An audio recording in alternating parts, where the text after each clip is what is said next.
Welcome to ABC Interactive English. My name is Winnie. And my name is Matt. And today we are continuing our very interesting article called The Power of Music Therapy, Part 2, which leads me to the question, Matt, do you remember the last concert you went to?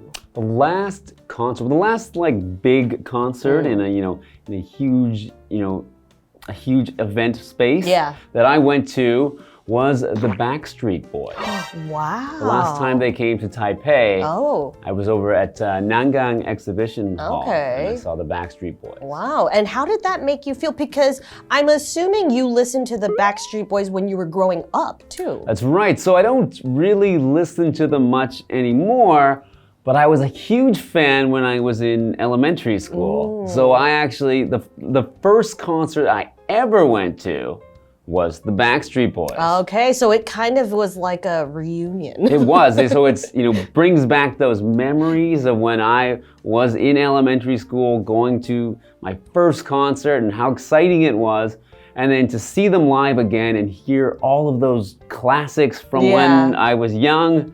Right. It's, really brings back the memories. And in Taipei, no less.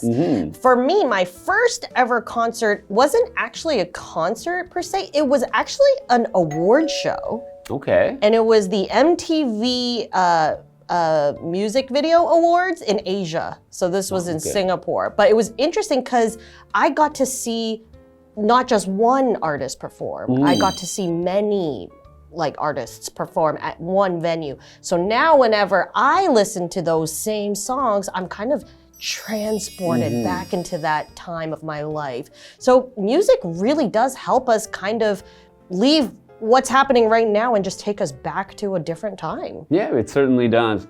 And that's why we think, music therapy is a powerful thing, and we're going to learn a lot more about it when we get into part 2.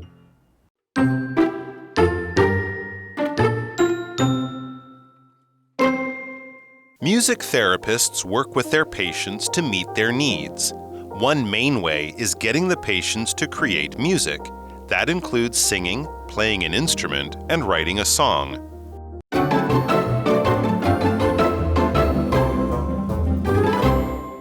Hello and welcome back. Today we are looking at part 2 of The Power of Music Therapy.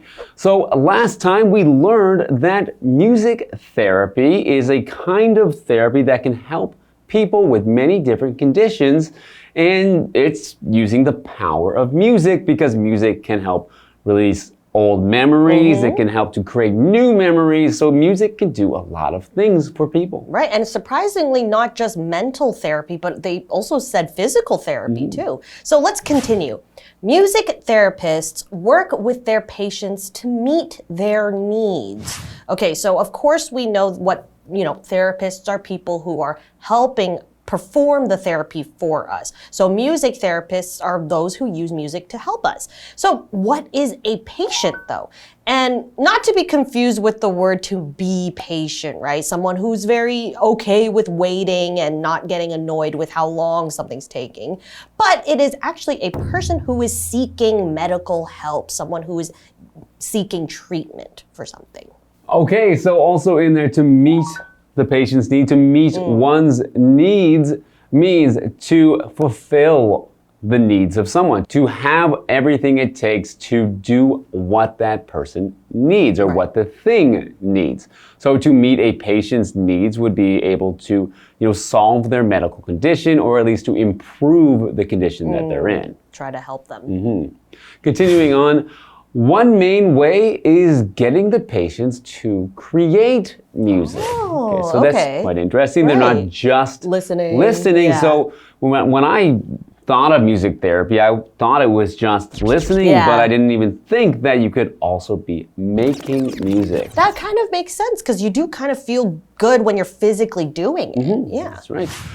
That includes singing, playing an instrument, and writing a song. Okay, so that's very logical because, when I'm feeling bad, I write in my journal. And sometimes I write poems to kind of get all of that bad energy out. So writing a song is very similar to writing a poem or a journal entry. Yeah, I can think about how, if someone has speech problems, maybe singing could help. And if someone had physical problems with their hands that they needed to strengthen, then certainly playing an instrument could help. Yeah, it's like exercising. And then with writing, yeah, that's exercising your brain. Cool. So, what does it mean to create something? To create something, that's our verb, and it basically just means to make something. And in this case, to make music. And that can come in different forms, like we said. It could be the lyrics aspect, so writing the words to the song, or not even have any words at all. You could just bang on a bucket, and that could be your drum for the day. All right.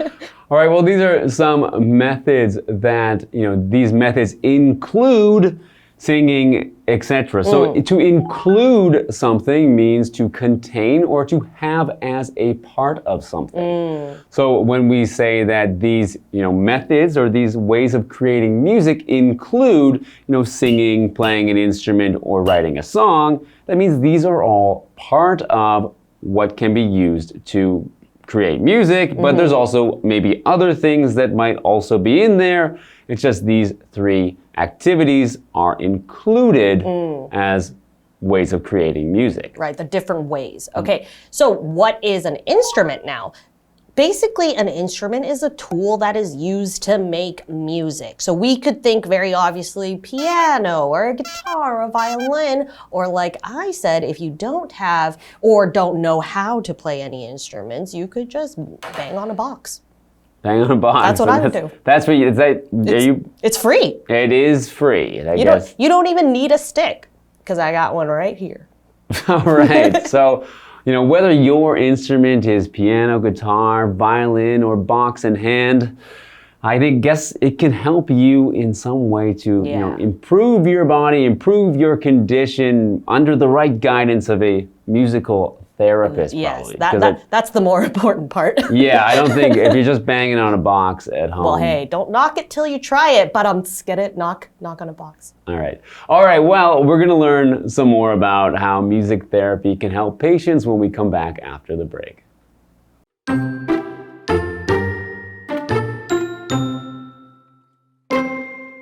Another way is having the patients listen to music. As it plays, the therapists help the patients with breathing or moving exercises. They can also have the patients share their feelings afterwards. Music therapy is all about making people's lives better. It's a powerful tool, and it can help people of all ages.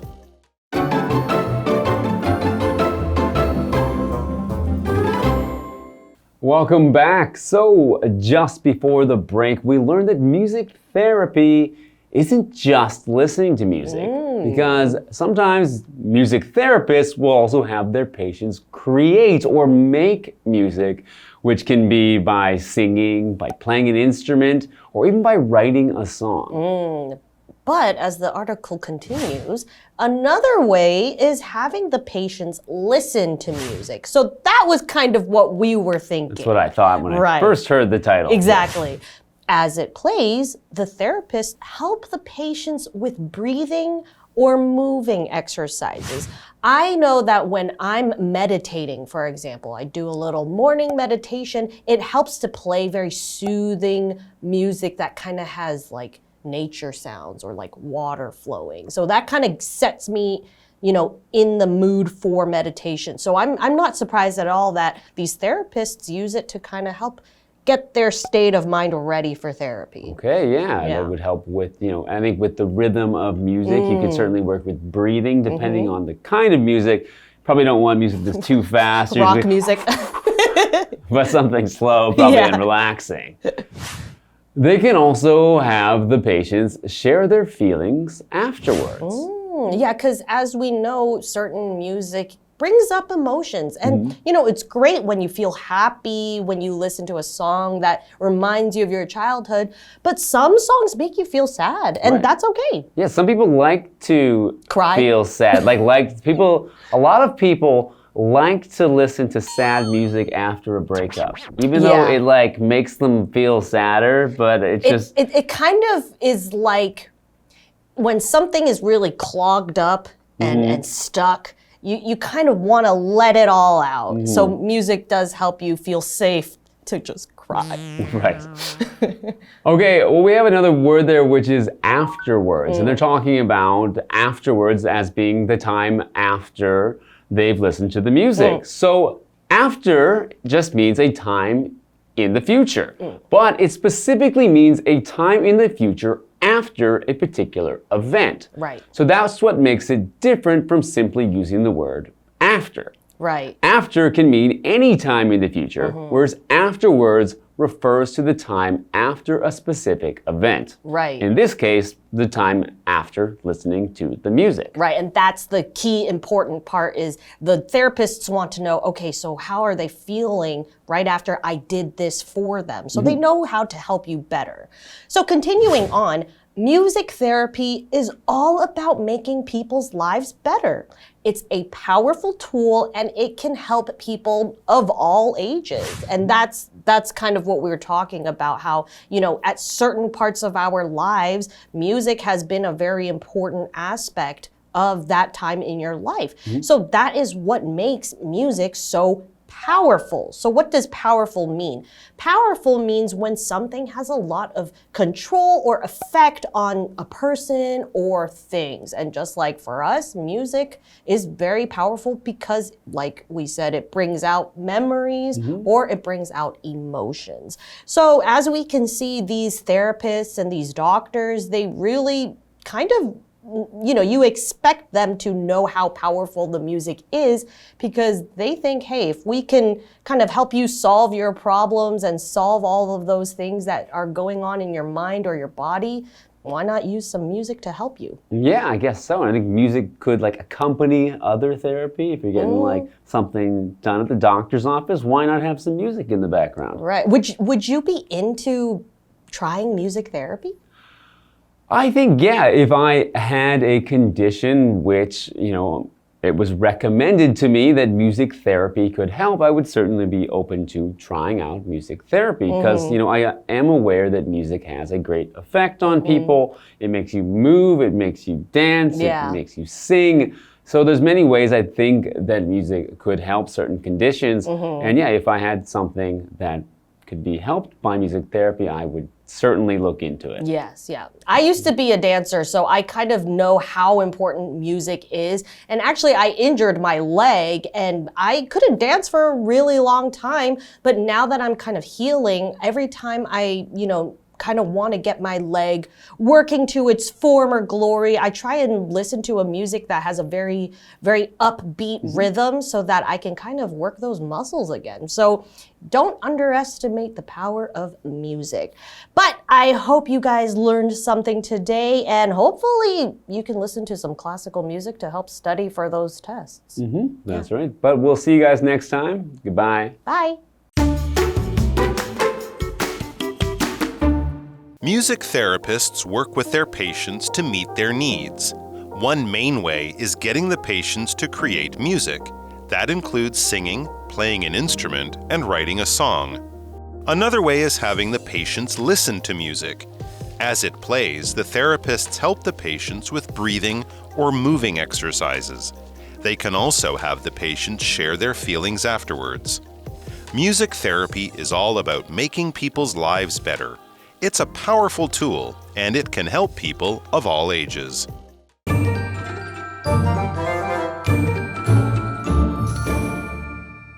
Hi, I'm Tina. 我们来看这一课的重点单字。第一个 patient 名词病患。The patient is waiting for the doctor. 这位病人正在等医生。下一个单字 create 动词创造。My mother likes to create new recipes. 我妈妈喜欢创造新食谱。Recipe 指的就是食谱。下一个单字 include 动词包含包括。Does the price include tax? 这个价格包含税金吗？ Tax 指的就是税金。最后一个单字 instrument 名词乐器。John plays 3 different instruments. John 会演奏3种不同的乐器。接着我们来看重点文法。第一个 A works with B. A 和 B 合作共事。我们来看看这个例句。Emily works with David to organize the event. Emily 和 David 合作筹办这项活动。下一个文法 meet one's needs 符合某人的需求。meet 在这里的意思是符合满足，它的三态是 meet met met。Needs 指的是需求需要，惯用复数哦。我们来看看这个例句。The new software doesn't meet the company's needs. 这款新软体不符合公司的需求。Software 指的就是软体。最后一个文法 A is all about B。A 的核心在于 B。All 是副词，意思是全然彻底。我们来看看这个例句。This book is all about friendship. 这本书的核心在于友谊。以上就是这一课的重点单字跟文法，我们下一课再见，拜拜。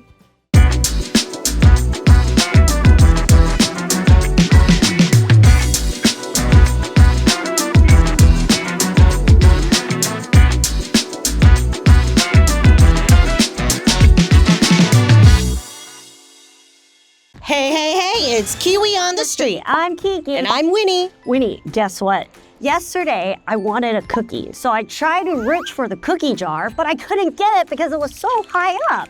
I just couldn't reach it. You're saying the cookie jar was like poor, it had no money or something? What? No, I tried to grab it because it was high, so I tried to reach it. Kiki, you mean reach, not rich. Those are two different words. Oh, that's right. Looks like it's time to work on some pronunciation. It's time to work on some pronunciation. All right, can you please read this sentence for me? Take a deep breath. Take a deep breath. Take a deep breath. Take a deep breath. Very good. What about this? I can hardly breathe. I can hardly breathe. I can hardly breathe. Nice. What did we learn today? Okay, let's work on some pronunciations. Today we are focusing on the words breath and breathe. One is a noun and the other is a verb. So first up, we have take a deep breath. When we look at the word breath, we don't want to say the E-A-T like the word eat. We want to say it with a eh sound, like you're exhaling. So we have to say take a deep breath. And why is that important? Because the next word is breathe. I can hardly breathe. Here is a hint on how to pronounce the word breathe. You'll see an E at the end. This also lets us know that this is the verb, to breathe. Then we want to make that E-E sound. I can hardly breathe. That's all we have for today. Kiwi later.